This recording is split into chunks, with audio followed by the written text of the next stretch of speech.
sekali lagi semakin panas sehingga Profesor Agus sendiri kini memberi pencerahan dan juga jawaban balas terhadap tuduhan, terhadap fitnah, juga terhadap kenyataan daripada pemimpin bersatu yang kelihatannya tidak mempunyai otak. Mungkin otaknya tertinggal di Laut Cina Selatan, sahabat-sahabat semua. Dan juga setiap kenyataan mereka itu sepertinya mereka membuat kenyataan semasa mabuk ketum. Itu pandangan saya. Jadi sahabat semua, hari ini saya mau kita mendengar sendiri pencerahan yang sangat baik, yang padu daripada Profesor Agus terhadap lawatan Datuk Seri Anwar Ibrahim ke Arab Saudi baru-baru ini. Jadi sebelum saya teruskan, sahabat-sahabat semua, jangan lupa untuk terus support Alright Nepal Channel dengan cara tekan butang subscribe, like dan share. Semari kita itu berita panas hari ini terbaik daripada Profesor Agus, pemimpin PN guna otak di lutut.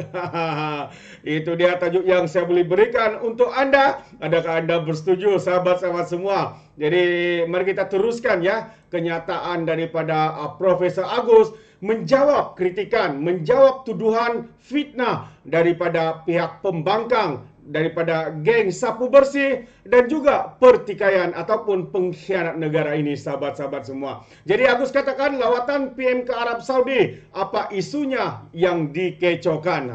Itu antara yang persoalan yang dibangkitkan oleh Profesor Agus kerana pemimpin-pemimpin daripada bersatu ini mungkin tidak senang duduk apabila melihat sebenarnya apa yang dilakukan Datuk Seri Anwar Ibrahim ini bukanlah untuk dirinya sendiri, tetapi untuk negara kita Malaysia, khususnya untuk seluruh rakyat yang ada di luar sana. Jadi Profesor Agus menjawab, selama 3 hari setelah hanya 4 bulan menjadi Perdana Menteri, Datuk Seri Anwar Ibrahim melakukan lawatan ke Arab Saudi dari 22 hingga 24 Mac beberapa hari yang lalu. Jadi pulang sahaja kemarin katanya pembangkang membangkitkan 3 isu. 3 isu, sahabat-sahabat semua. 3 isu yang untuk menunjukkan lawatan PM dan delegasinya ke Arab Saudi itu gagal. Mereka mencipta persepsi kononnya lawatan Datuk Seri itu gagal. 3 isu terbabit ialah yang pertama disambut oleh Gubernur Jeddah sahaja. Yang kedua tidak dibawa masuk ke Kaabah. Dan yang ketiga adalah tiada pertemuan dengan Raja Salman atau Putra Mahkota Muhammad Salman. Jadi bagi menyedapkan lagi cerita, katanya mereka membandingkan kejayaan lawatan Muhyiddin Yassin dengan Datuk Seri Anwar Ibrahim. Kata mereka semasa Muhyiddin melawat Saudi, beliau dan rombongannya disambut oleh Raja Salman. Realitinya ialah Muhyiddin mengadakan lawatan rasmi ke Arab Saudi hanya setelah setahun menjadi PM. Hasrat Muhyiddin untuk bertemu Raja Salman secara bersemuka pada Mac 2021 gagal apabila bertemu secara dalam talian sahaja. Inilah dia fakta-fakta yang dikeluarkan oleh pembangkang ini Kononnya dapat bersua muka tapi sebenarnya hanya secara online.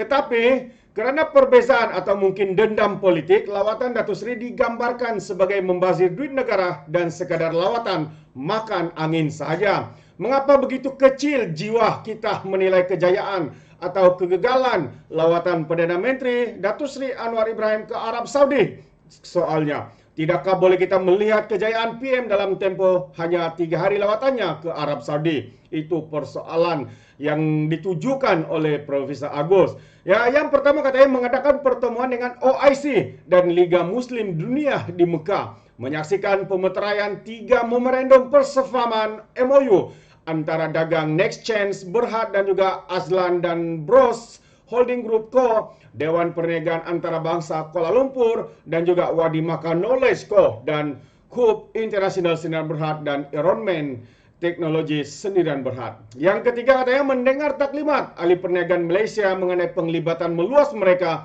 dalam bandar futuristik NEOM, projek megah terbaru Arab Saudi dan juga pelbagai peluang pihak industri daripada Malaysia di sana.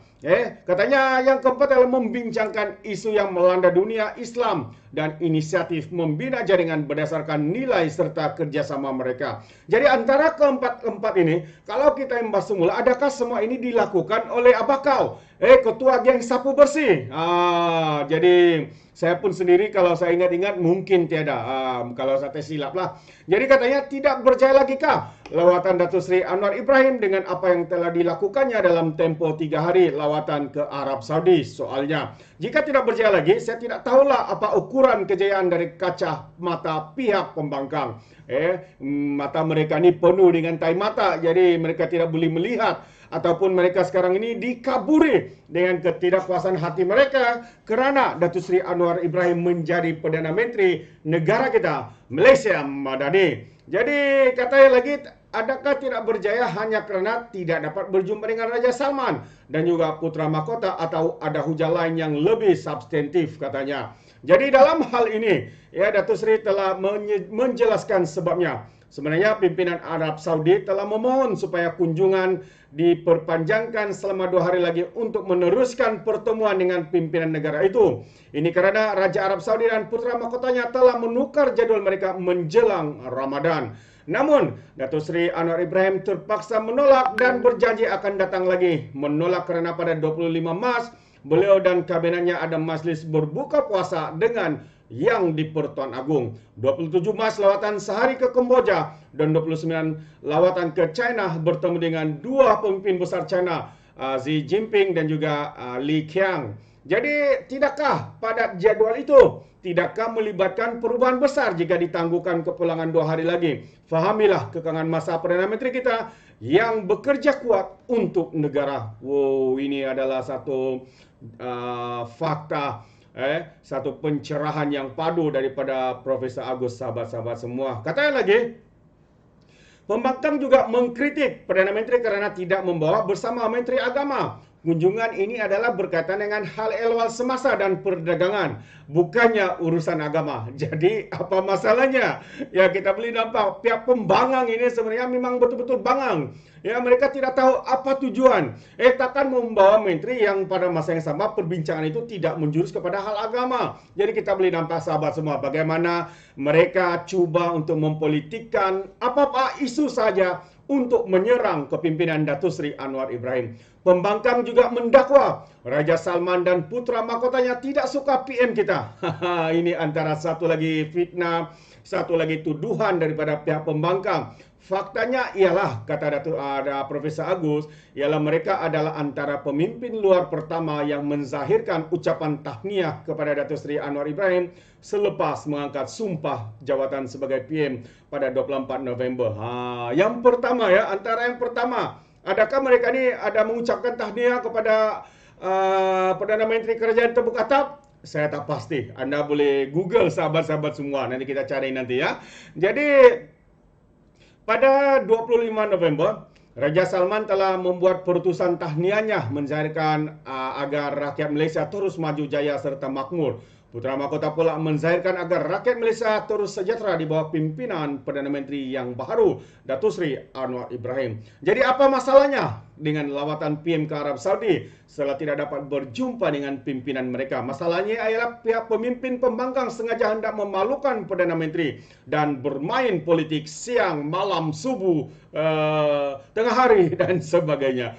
Jadi bermain politik pun janganlah sampai ke tahap dendam dan benci. Ya, kita sama-sama perlu menjaga imej dan hubungan baik dua negara. Malaysia dan Arab Saudi adalah rakan dagang terbesar. Pada tahun 2022, Arab Saudi merupakan destinasi ekspor ketiga terbesar dan sumber import terbesar di rantau Asia Barat dengan jumlah dagangan dua hala bernilai RM4.52 bilion. Itu belum mengambil kira lagi keperluan kota haji yang kita perlu dari Arab Saudi setiap tahun.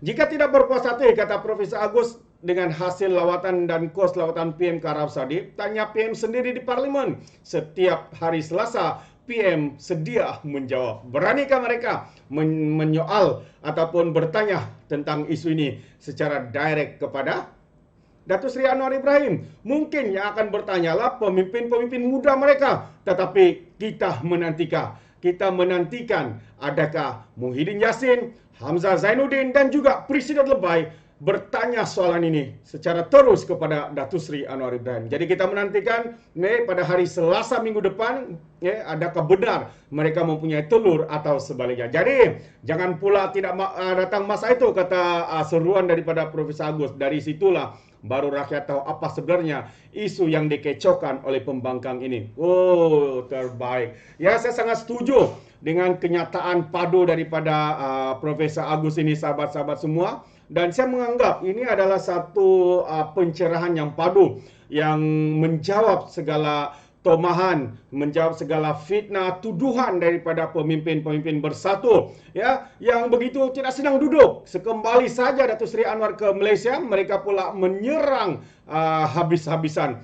Kononnya gagal, kononnya membazirlah, kononnya tidak bawa menteri ini dan sebagainya. Tetapi mereka sendiri tidak melihat intipati kejayaan di dalam lawatan Datuk Seri Anwar Ibrahim itu, yang hanya 3 hari tetapi melakukan banyak usaha Datuk Seri Anwar Ibrahim untuk negara tercinta. Jadi sahabat semua, terima kasih. Itu saja apa yang ingin saya kongsikan pada hari ini.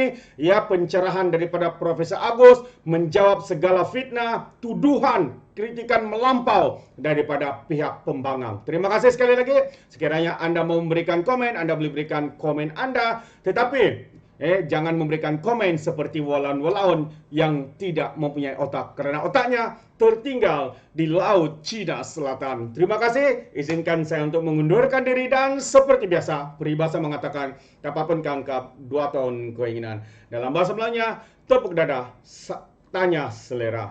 Oke, sekian saja daripada Orang Dapat Channel, dan sehingga itu salam Ramadan kepada semua sahabat-sahabat semua yang beragama Muslim. Terima kasih. Sekarang kita berjumpa lagi. Sekian. Bye-bye.